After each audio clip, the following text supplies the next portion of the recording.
Olá a todas e olá a todos, sejam bem-vindos aqui a esse projeto que eu estou trazendo de introdução à psicanálise, né? Inicialmente, em um outro momento, eu decidi fazer esse projeto através da leitura de um texto de introdução, que eu acho um texto muito bom, que é do Garcia Rosa, que é Freud e o Inconsciente. Só que depois do tempo eu fui pensando e decidi mudar um pouco esse projeto. Ao invés de trazer a leitura que o Garcia Rosa dá, ou qualquer outro autor, eu decidi trazer a minha própria leitura da psicanálise, né? A forma como eu interpreto a psicanálise, através de um trajeto que eu acho que faça sentido entender a psicanálise. Por que eu fiz isso, né? Eu estava pensando sobre a minha própria trajetória na psicanálise. Eu estava pensando, né, como estou me relacionando com a psicanálise e meu momento atual dessa leitura que eu faço da psicanálise. Eu comecei a ter um contato muito mais intenso, vou falar assim, porque eu tenho conhecimento da psicanálise há muito tempo, mas foi através ali de mais ou menos 2014, 2015, quando eu decido entrar e quando eu entro na minha graduação em psicologia.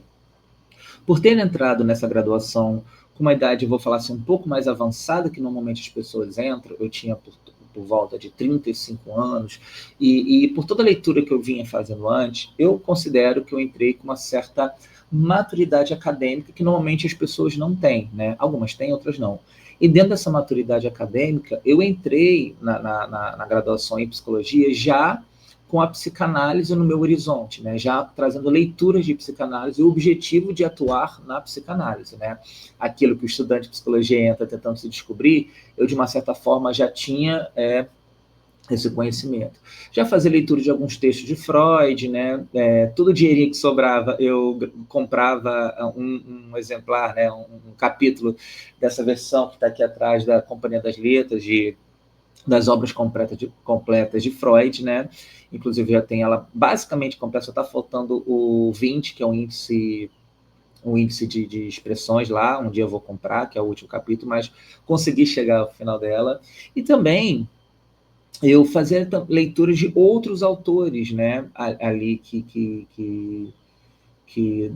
liam através da psicanálise, faziam debate através da psicanálise.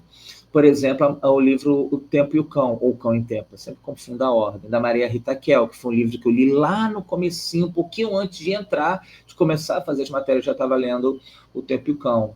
O outro livro também que foi importante foi o Mal-Estar, Sofrimento e Sintoma, do Christian Dunker, né, que concorreu ao Jabuti, então, com a tese do condomínio. O livro do Joel Birman também, o Arquivos de Resistência, que tinha lançado na época ali. Enfim, eu fui. E eu que eu percebi é que assim, a trajetória da psicanálise tem uma coisa que o Lacan chama, que eu acho muito legal, que é o estilo do analista. Esse estilo do analista, que diz respeito à clínica, diz respeito também à própria leitura que se faz da psicanálise. Não quer dizer que cada um lê a psicanálise à sua maneira de forma livre, aberta e sem relação com nada. Não, não é assim, né?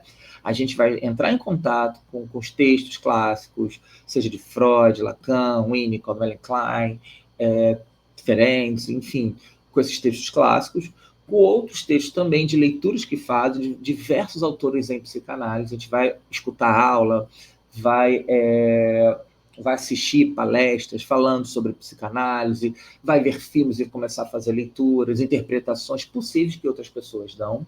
E em cima disso, né, também da nossa análise pessoal, a gente vai se relacionando com essa leitura, com o nosso inconsciente, e a gente vai começando a produzir o nosso próprio estilo, a nossa própria leitura da psicanálise. Eu acredito que, depois de ter feito a graduação, fiz uma especialização em psicanálise, né, uma especialização em psicanálise, técnico e práticas clínicas institucionais, e atualmente falta pouquinho para eu terminar, final do ano agora eu vou fazer a defesa do meu mestrado, que é interdisciplinar entre psicanálise e filosofia, né? Então, eu acredito que eu produzi uma leitura que eu faço sobre a psicanálise através desses várias outras vozes que me atravessaram para produzir essa minha própria voz.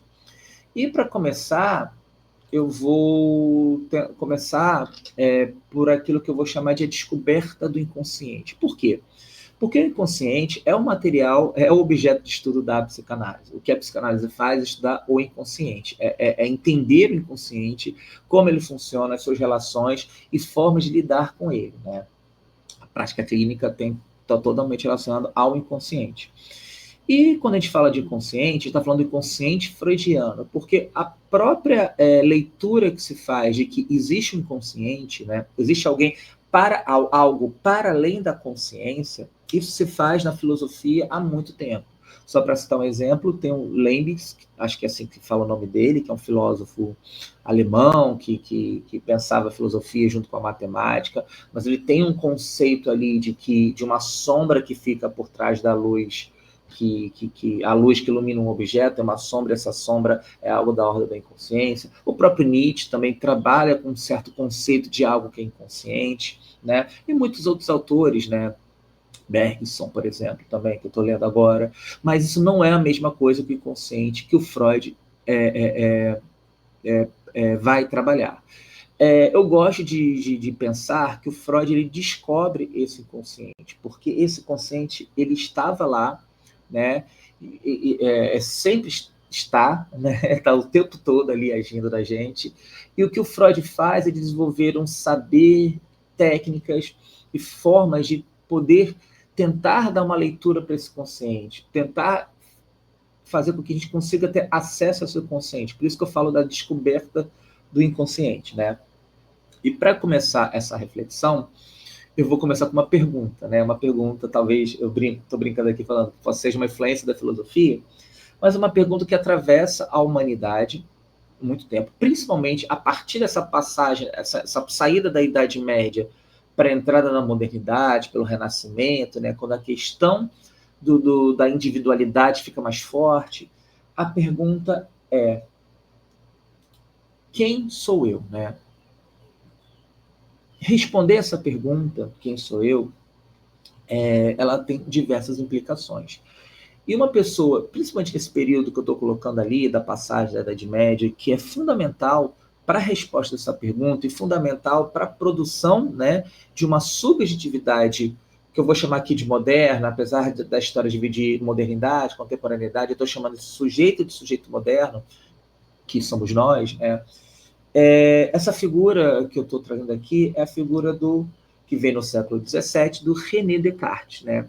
O Descartes, ele trabalhava com a física, trabalhava com a matemática, enfim, também ele trabalhava com a filosofia, ele era um filósofo, e ele desenvolveu um método de pesquisa filosófica que ele ia questionando, né? Ele ia produzindo questionamentos sobre todas as coisas para tentar chegar numa certa verdade, numa certa certeza. Ele questionava, esse livro é um livro, essa imagem é uma imagem, como é que eu sei que isso é isso?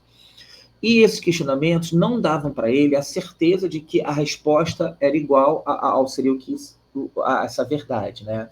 Ou seja, aquilo que eu digo que é o livro não me diz respeito ao que é o livro. Então, ele ia questionando tudo, até chegar numa certeza. E essa certeza, ele produziu uma expressão que é conhecida até hoje, para você ver a força do pensamento do Descartes, né? Do século XVII ele produziu isso, e hoje a gente vê isso se repetindo, né? Com uma força muito grande, que o pessoal chama de o cogito, né? Que é o pensamento, que é o cogito ergo sum, né? Que significa penso, logo sou. Eu sou aquele que pensa. Ou seja, se você pode questionar todas as coisas, a única coisa que você não pode questionar é o fato de você estar questionando, ter alguém que questiona. Se o questionamento é feito, é porque existe alguém. Então, esse alguém é aquele que pensa. E pelo fato de pensar, nós podemos produzir, né, um eu com uma certa consistência. Há um eu que tem uma certa substância ali. E esse eu é um eu racional.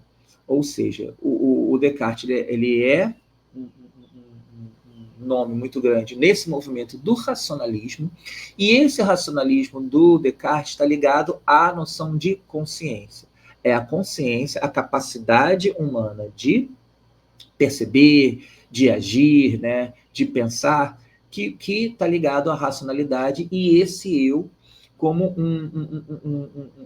um ser completo, vou colocar assim, que tem uma substância, que é essa substância de ser pensante, né? Então, esse pensamento, essa lógica de valorizar a consciência através da racionalidade está muito ligado a René Descartes.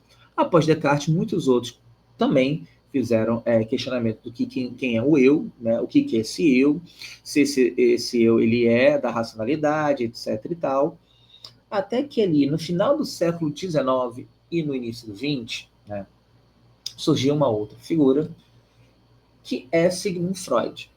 Ele nasceu em Morávia, que é uma região ali,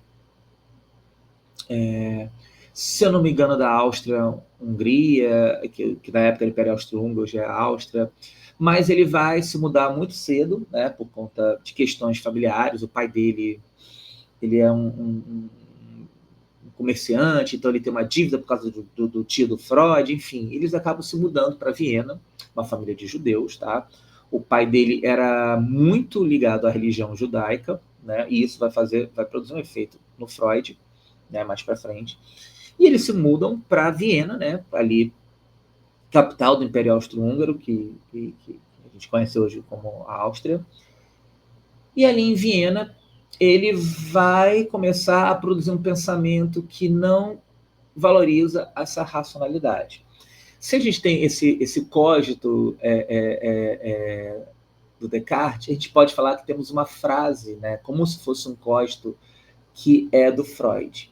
Eu vou trazer do alemão, né, que o has war, so ich werde, que até a tradução disso para o português produz diversos debates, diversas discussões. A tradução que eu estou trazendo é onde o isso era, o eu deve advir. Mais para frente a gente vai debater exatamente o que isso significa, o que o isso, inclusive, significa, e como esse eu se constitui através desse isso.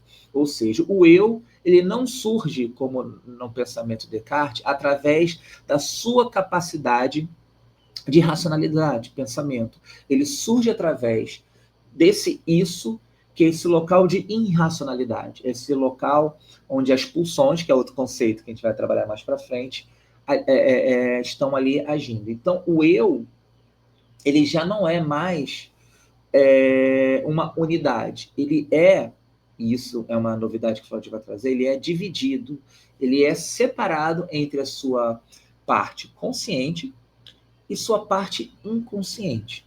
Tá? Então, ele vai estar dividido, e Freud vai explicar por que ele está dividido, né? E essa divisão que vai produzir tanto essa dimensão inconsciente e consciente.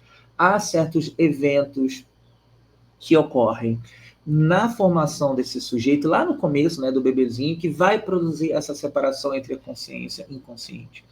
Então, a descoberta do inconsciente se dá através de certos questionamentos, através da clínica e do atendimento que o Freud vai fazer, né? Para entender como isso chegou, existe uma figura francesa que é fundamental nesse processo todo. Ela se chama Jean-Martin Charcot. Jean-Martin Charcot foi um professor de psiquiatria, da medicina na França, que ele atuava no hospital de Saint-Pétier, né? Se não me engano, esse hospital existe até hoje, e ali ele realizava estudos diversos, né? Tinha vários estudos importantes, e um deles, ele estudava o fenômeno da histeria. A histeria, na época, era vou falar assim, uma pedra no sapato da psiquiatria que estava se formulando ali no final do século XIX. Por quê? Na verdade, da medicina em geral. Por quê? A medicina avançava no estudo da etiologia, né? da origem dos adoecimentos. E muitos desses adoecimentos, eles para tentar encontrar essa etiologia, eles buscavam, tipo, no organismo, né? Uma espécie de um dano, algo que desandasse, né? Que produzisse um mau funcionamento desse organismo através de uma origem física, fisiológica. Por exemplo, uma pessoa que passa a não enxergar, depois de tomar uma pancada na cabeça, descobre-se que tem um nervo que era responsável por isso, que ele é danificado. Então, logo, a origem da cegueira foi esse dano causado no organismo. Uma doença, qualquer que seja, causada por um agente externo, ele produz essa modificação, né? Então, há uma relação causal entre um dano causado nesse organismo, desse corpo, e os efeitos encontrados. A histeria, isso não acontecia. Por exemplo, se eu falei da cegueira, encontrava-se pessoas que não conseguiam enxergar, eram feitos todos os testes, não era fingimento, a pessoa não estava mentindo, ela estava enxergando, estava falando que não enxergava, ela realmente não enxergava, e quando iam analisar o nervo óptico, etc., não encontrava nenhum dano. Aquilo ali era de uma outra origem. Normalmente, o que os médicos faziam, isso aqui é histeria, eu não cuido, vá cuidar de outra forma. Isso aí é frescura, geralmente ligado à mulher, né? Era pensado na época que a histeria era exclusivo das mulheres, né? Era exclusivo do mundo feminino, e uma das coisas que o Charcot traz, não, tem homens também histéricos. E aí, o que o Charcot faz, em termos de demonstração, ele não estava tratando essas pessoas através desse método, é utilizar o método hipnótico, que fez muito sucesso na Europa, em Mesmer, que fez sucesso através da Europa toda, e posteriormente se utilizando nas ciências, né, na clínica. A hipnose era utilizada por Charcot em demonstrações públicas, até que no fundo tem uma imagem que é baseada numa demonstração pública, onde as pessoas, os estudantes iam para lá, ele simulava, através da hipnose, sintomas histéricos. Por exemplo, se existe um sintoma histérico e a pessoa não consegue andar, pela hipnose, o Charcot trazia esse sintoma, né, histérico para a pessoa, e a pessoa estava com o mesmo sintoma, só que através de uma hipnose. Qual a diferença? Que o estado hipnótico tinha uma duração curta, né? Ele tinha uma duração curta, depois do tempo ele acabava. E o que o Charcot dizia é que a histeria era um estado psíquico semelhante à hipnose, só que de uma duração mais longa, né? Ou seja, ele era um outro estado, a hipnose te colocava num outro estado, para além da consciência, como se fosse uma outra consciência, uma double consciência, uma consciência dupla, uma outra cena. Se a nossa vida é um teatro, existia essa outra cena em que a histeria funcionaria, né? E esse outro estado é como se fosse um estado hipnótico, né? Então, ele começou a entender melhor o funcionamento da histeria. Coisas que ele não percebeu, por exemplo, é o papel do médico em relação à histérica, porque todo hipnotizador produz uma relação com quem está sendo hipnotizado, uma relação afetiva, uma relação que eu vou colocar um termo psicanalítico sexual, né, que influencia. Não é qualquer um que vai hipnotizar qualquer um, e a hipnose cria uma relação. Freud vai ver isso um pouco mais adiante, tá? E o que acontece com o Freud? O Freud, né, lá é filho daquela família judia, que não tinha muita condição financeira, mas ele era o filho mais velho da sua mãe. O pai do Freud, ele teve um outro casamento, então Freud tem 3 filhos mais velhos, só que não dessa mãe. Então ele era o filho mais velho dessa mãe, se não me engano, teve 9 irmãos, o Freud, mas ele era o preferido dessa mãe, então ele era a criança prodígio que iria para a universidade, que estava destinado a fazer grandes feitos. Pelo menos era isso que o Freud pensava. E uma forma dele que ele encontrou foi estudar medicina. Ele foi estudar medicina, foi estudar o sistema nervoso, e nisso, quando ele está lá, um aluno brilhante, né, ele vai parar no laboratório de fisiologia da Universidade de Viena. Ele vai fazer estudos sobre o sistema nervoso das enguias, para fazer o comparativo com o sistema nervoso dos humanos. Ele está fazendo lá pesquisa. E aí ele ganha um estágio de 6 meses lá no Hospital de Saint-Pierre, que ele vai ter aulas com o Charcot. E essas aulas do Charcot vão mexer muito com Freud. Essa ideia de estado hipnótico, de um outro estado, vai mexer muito com Freud. Tem uma questão ali no meio do caminho, que é o seguinte: o Freud, ele queria se casar. Ele estava querendo se casar com a esposa dele, só que, como pesquisador, né, como cientista, ele não estava ganhando dinheiro suficiente para isso. Então, quando ele retorna para Viena, ele começa a atuar na clínica, que aí daria dinheiro, com apoio de um clínico judeu também, de um certo renome, chamado Joseph Breuer.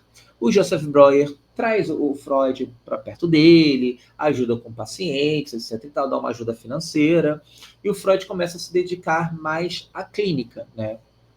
E o Joseph Breuer, ele está aplicando um método de hipnose para fazer tratamento em histeria.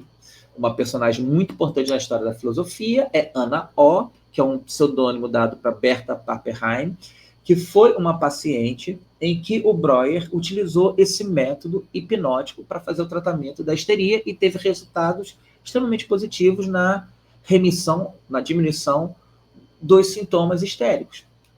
E o Freud, com essa influência, né, do período que ele passou em Saint-Pétier, ele começa a pensar a histeria, né, e o método do Breuer começa a entender o papel de uma outra consciência agindo na gente, algo para além da consciência que está agindo.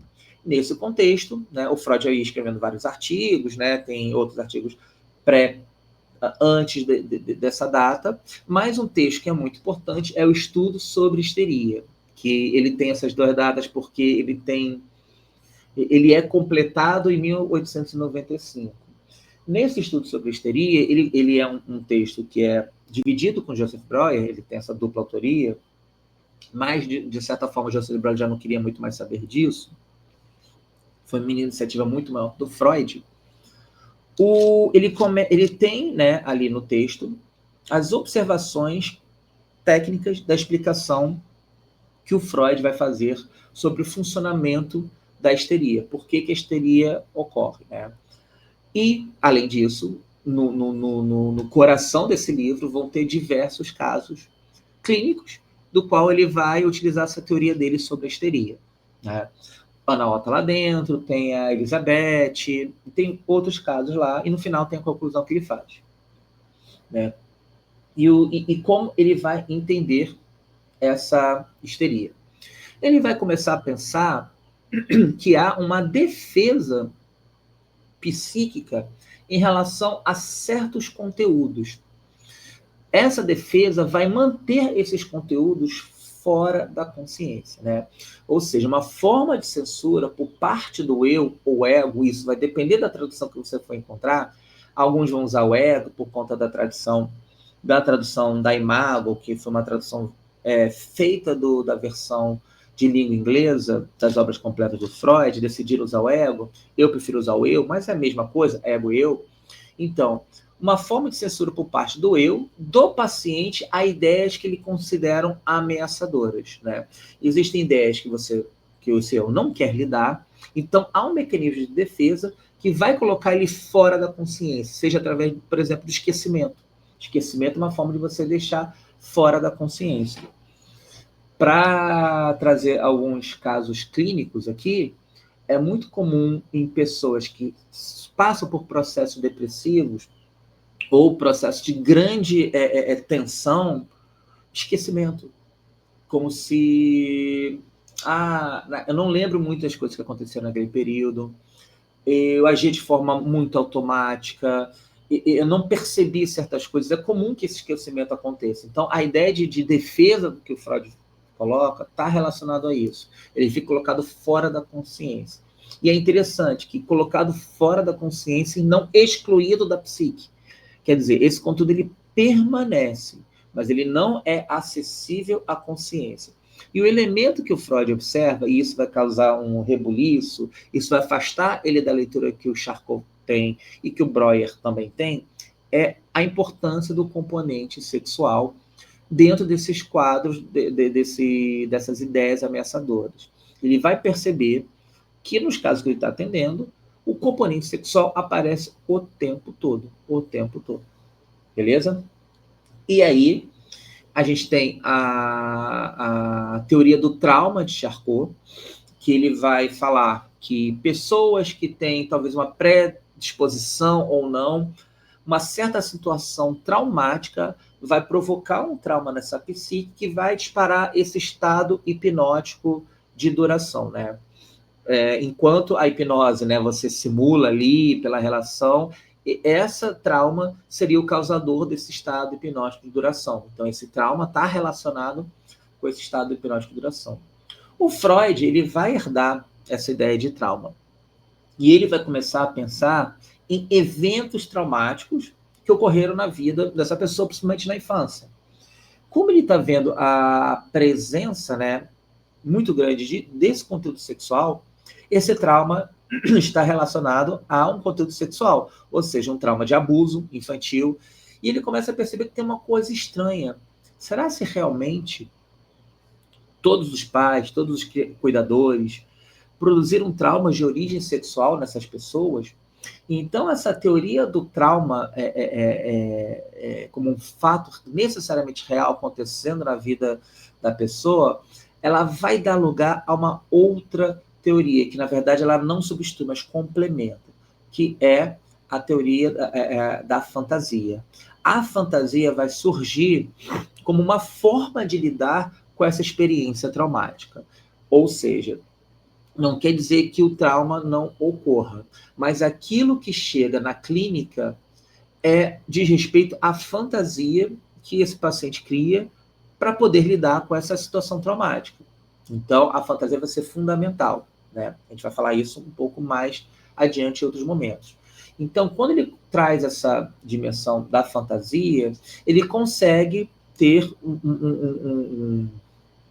uma base teórica mais forte para justificar o componente sexual dentro dos casos de histeria, porque se não houvesse essa fantasia, só existiria, na verdade, o componente sexual se encontrasse abusos diretos sexuais de adultos, qualquer que seja, com crianças. Não quer dizer que isso não ocorra, mas isso não ocorre em todas as pessoas, porque o Freud vai observando, e mais para frente ele vai perceber isso é uma descoberta muito boa, que o funcionamento da pessoa que tem um certo quadro de adoecimento, no caso das histéricas, né, que ele está estudando, não se difere do funcionamento psíquico de uma pessoa considerada sã ou considerada normal. O funcionamento é o mesmo. Ou seja, se há essa fantasia criada como uma defesa, né, uma forma de lidar com essa situação traumática, nessa pessoa com quadro de crises histéricas, há também uma fantasia na pessoa que não tem esses quadros. Então, a fantasia é um ponto comum que ele vai descobrir um pouco mais adiante.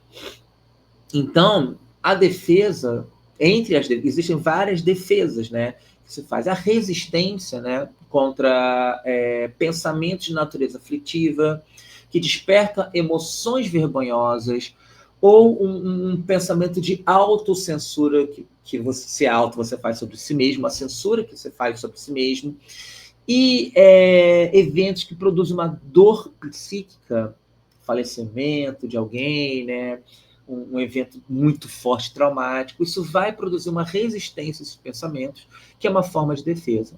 A própria conversão histérica, isso Freud vai observar, os sintomas que aparecem, pessoas que perdem o movimento de um braço, pessoas que se tornam sérias, a própria Ana, ela para de falar do seu próprio idioma, que é o alemão, e passa a falar apenas em inglês, né? Esses estados, essa conversão histérica, também é uma forma de defesa que essa psique encontra, né?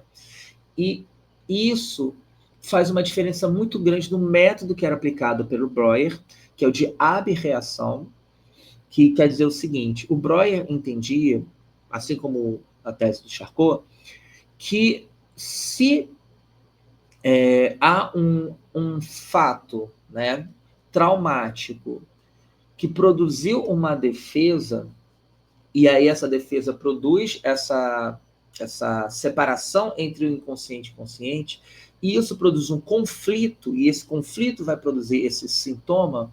O que o Breuer entendia? Que existia algo nesse momento que está no inconsciente, né, desse momento traumático, que a defesa impediria de você ter acesso. Então, o método dele, catártico, é um método que ele usava a hipnose, fazer você chegar nesse momento para descarregar essa energia que estava acumulada, e ao descarregar essa energia, você iria ter a redução do sintoma histérico. Esse era um método da abreação, uma reação posterior a esse momento, a essa injúria que a pessoa recebeu, essa não resposta suficiente a esse ato traumático, né? Isso, o próprio Freud se utiliza isso no começo, mas por inúmeras questões, e uma delas é que ele era um péssimo hipnotizador, né? Isso é bem interessante de se pensar, por que ele não conseguia hipnotizar muito bem, e também por uma paciente que basicamente pede para ele não hipnotizar. As pacientes do Freud ensinam ele o que é a psicanálise. Vai ter uma paciente, por exemplo, que vai falar, que mandar o Freud calar a boca, deixar ela falar, que ele está falando demais, e ela vai definir como esse processo que ele estava utilizando é como se fosse uma chaminé que estava entupida e você está limpando essa chaminé, né? Então, a cura pela fala vem dessas pacientes. Enfim, o Freud ele trabalhava com a hipnose, ele começa a ter problemas, em alguns casos, e a próprio método de catártico, né, de abreação do Breuer, vai apresentar alguns problemas. Vou parar um pouquinho para falar sobre o caso da Ana O, tá? O Breuer vai fazer esse atendimento a uma filha de um paciente dele, que está tendo caso de histeria. Esse paciente é muito doente, a filha cuidava desse pai, e ela começou a ter diversos sintomas, e ele começa, tá bom, como eu gosto muito de você, vou fazer esse atendimento. E eu, aplicando esse método, né, da hipnose, ele vai reduzindo até que ela se encontra de novo sem nenhum sintoma. Isso é um sucesso, né? Isso é um sucesso. E tem uma relação ali que se faz entre o Breuer e a Ana O.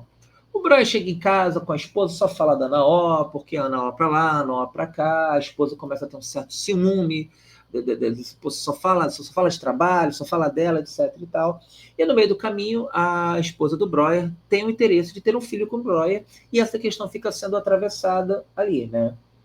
Então, quando tem essa cura, digamos assim, da Ana O, o Breuer para de fazer os atendimentos dela e vai seguir sua vida. Ela não é mais sua paciente. Logo depois, ela aparece de novo com surto, dizendo que ela está grávida, eu estou grávida, vai nascer o meu filho do Dr. Breuer, né? Entendo essa situação, o Breuer pega a esposa, vai viajar, não quer mais saber disso, não quer saber desse atendimento, inclusive a esposa fica grávida nessa viagem. O que mostra isso? Primeiro, que a relação entre o médico e o paciente, né, ela tem influência, né? Aquilo que o médico deseja está influenciando naquilo que o paciente está sentindo. E outra coisa, o puro e simples processo de abreação que retira esse sintoma não cura, digamos assim, porque esse sintoma acaba voltando. Freud observa isso, que pelo método de abreação, alguns sintomas acabam voltando de uma outra forma. Então ele percebe que o que é importante não é chegar nessa cena traumática e fazer essa abreação, e sim trabalhar nessa defesa, né? Vai ser trabalhado nessa defesa que ele vai desenvolver o método de elaboração. Ou seja, a gente não vai ultrapassar a defesa, a gente vai passar pela defesa. É pela defesa que o método psicanalítico vai se constituir. Então, essa noção de defesa é muito importante para o Freud, né? Não é trazer ela, vamos superar ela, vamos deixar ela... Não, ela é o método do qual o analista vai fazer seu trabalho. Tanto que a principal ferramenta do psicanalista é a transferência, né? A transferência, Freud fala que é a maior resistência ao tratamento, né? Isso a gente vai ver um pouco mais adiante. Então, essa defesa ela vai produzir uma divisão desse eu. E essa divisão vai produzir uma lógica conflituosa. Por quê? Vou botar um desenho aqui. Vão ter forças do inconsciente que vão o tempo todo tentar chegar à consciência para poder chegar à ação motora. Porque a ação motora, no caso, falar é uma ação motora, né? Agir, né? O pensamento não é uma ação motora, mas é um destino possível da consciência. Ou seja, essas forças inconscientes vão buscar a consciência para tentar encontrar o seu destino.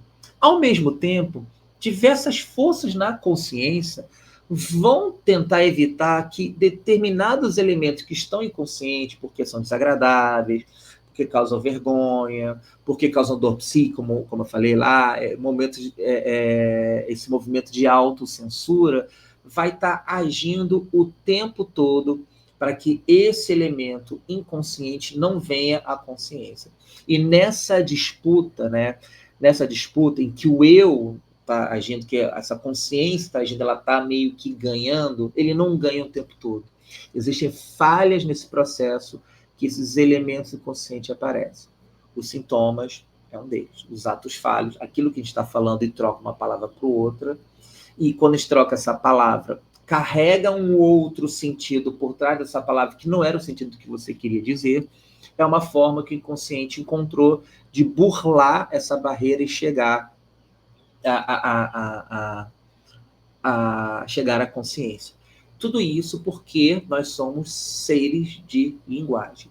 E a linguagem, né, ela produz esse efeito, né, de possibilidade de múltiplos sentidos. Então, uma palavra que você fale, ela pode significar muitas coisas. Então, por esse mecanismo, o inconsciente busca chegar ao seu objetivo, que é a ação, né? E, né, o Freud, alguns anos depois, através principalmente da sua autoanálise, quando ele começa a analisar seus próprios sonhos, vai escrever sua obra-prima, né, a obra máxima dele, que é a interpretação dos sonhos.